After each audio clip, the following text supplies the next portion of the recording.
No matter how good Cousins is, it's still going to be hard. Look, you can't outscore people in the league. You got to play good defense, and the Falcons don't have that yet. This is the Lombardi Line with former NFL executive Michael Lombardi. Now here is your host, Stormy Buonantony, on VSiN, the sports betting network.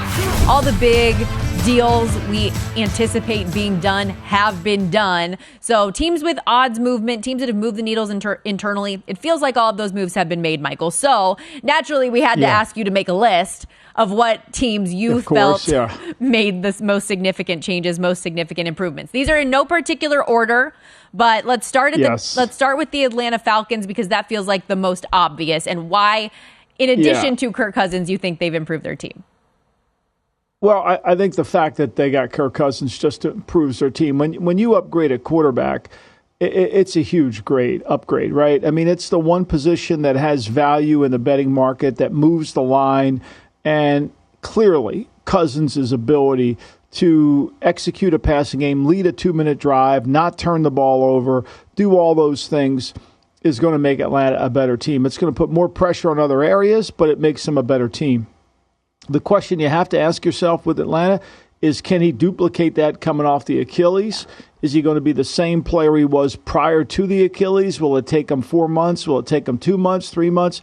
I don't know the answer to that, right? And so, but I think just on the surface, they have upgraded themselves. Then they add Darryl Moody to their team as an outside receiver to help them. I think they have improved. Now they got to go heavy on the draft, especially in the defensive line. That's going to propel this good offseason to a legitimate chance to win the South. I think they're going to still need some pieces to fix and put together. And the odds have shifted as such. The Falcons go from plus 110 in the NFC South to now a minus 130 favorite. And the Super Bowl odds as well, from 35-1 now down to 22-1. My only question about that is like, we talk so much about the one quarterback away or one player away theory. And like, if that's something that should concern us at all about Atlanta, that they think that they are so close and that this guy is going to take them over the top. It makes me worried. Because, because what I said earlier, though, it put pressure on other areas, right? It makes you concerned. If you watch the Tampa game, right? Baker Mayfield's playing absolutely horrible in this game for 3.5 quarters.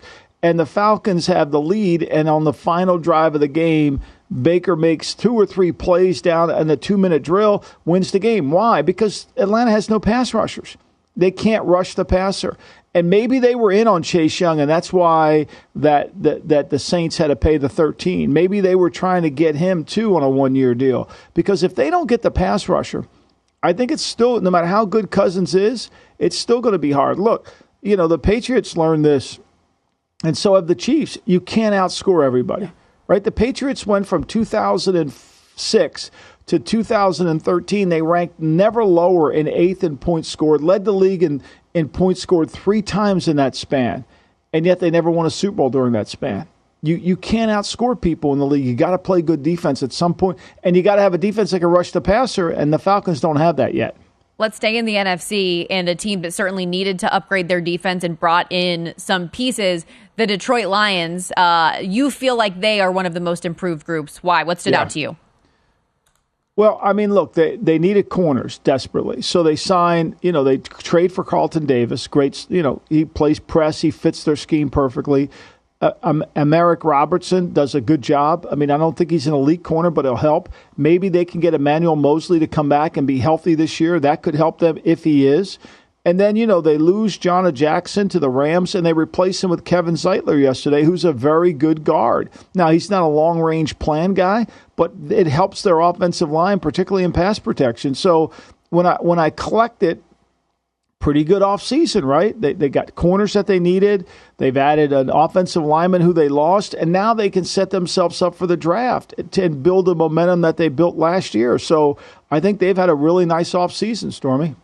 They were up 24-7 in that NFC Championship, had the Super Bowl opportunity in their grasp, let it slip away. Maybe their moves this year could push them over the hump. How about the Los Angeles Chargers with their new head coach, Jim Harbaugh? They sure waited to the last minute to figure out their cap situation, but they got it done. Well, they tried to maneuver everybody and see if they could get it. Look, I don't think this is about who they've signed. I know everybody's going to focus on who they've lost, right? And certainly they've lost some good players, but they've gotten their cap back in better shape than it was in before, which it was. The worst thing you want to be is $40 million over the cap and pick in the top 10. Like that, those two things should never go hand in hand, right? If you're going to be $40 million over the cap, you want to win the damn thing. I put them on the list because I think Harbaugh's going to make them tougher. I think he's going to make them a better team. He's going to make them a multi-dimensional, 3-element team, and that is going to make them better. Gus Edwards will help, right? I think all the guys they've signed will be tougher, like Bradley Bozeman, who they just signed from Carolina. Not a great player, but he's tough. They'll put him in there. And I think the combination of this is why I think they're going to have an offseason. A lot of the offseason comes down to coaching too, right? I mean, last year I thought the Browns had a good offseason because they hired Schwartz to be the coordinator. That makes a huge difference. This next team, I know these are in no particular order, but I would have had at the top of my list in the Houston Texans, a team that has not been afraid to spend the last couple years and continue to go all in to support their quarterback and add to that defense on the other side. Yeah, and they keep spending, and I think they still have some moves up their sleeve. I mean, they still have cap room, and the Deshaun Watson trade is the gift that keeps on giving, right? And so they're able to continue to add to that defensive front. They're sniffing around on receivers. Will they go after Stephon Diggs? I don't know. But to me, they've really improved their defensive front, and that's the key to their team, right? They've improved in that area. So with doing that and adding the pieces that they've had, whether it's been Hunter, Autry, I think they really have improved, and now they have another draft to go to, which can give them those fine-tuned pieces that those players can come in and not have to play 90%. They can play 30% and make a difference. And you talk about a team that's got their quarterback on a rookie contract and doing whatever you can to optimize that opportunity. Even you look at the Danielle Hunter deal worth almost $25 million a year, but they were still able to retain most of their free agents. They just did a really good job all around, and I'm so excited to see if they can take that next step in 2024-25. And last but certainly not least, you like what the Green Bay Packers have been up to. Look, they didn't go for quantity. They went for quality. Got a really good running back in Josh Jacobs. Didn't have a great season last year, but a really good player. And Xavier McKinney gives them a safety who can get them lined up, along with Hafley, their defense coordinator. Have to add him into this, right? He gives them a chance to improve on defense. So I think they've done a really good job. Now they have the draft. They're a young team. They're one of the youngest teams in the league, and they're only going to get better. I'm counting on Love taking another step forward to be really good. I'm counting on Dobbs. I'm counting on Watson. Those guys, those receivers, to go with Jacobs to take a giant step forward, and I think they will. I think this is a good team. I should have put Cincinnati, to me, is having a really good offseason as well. And when you break Cincinnati down, you say, well, like today, for example, they signed Trent Brown. Now, Trent Brown was not a good player last year at all, and there's a lot of talent in Trent Brown as a left tackle or a right tackle. But if you can get him to play, and that's a big if, and his weight's down, he can be a dominating run blocker. I've seen it too many times. It's frustrating. He just doesn't have a innate love of the sport to want to play it at the highest level, or else he would be one of the highest paid tackles in all of football. But they sign him back in there, right?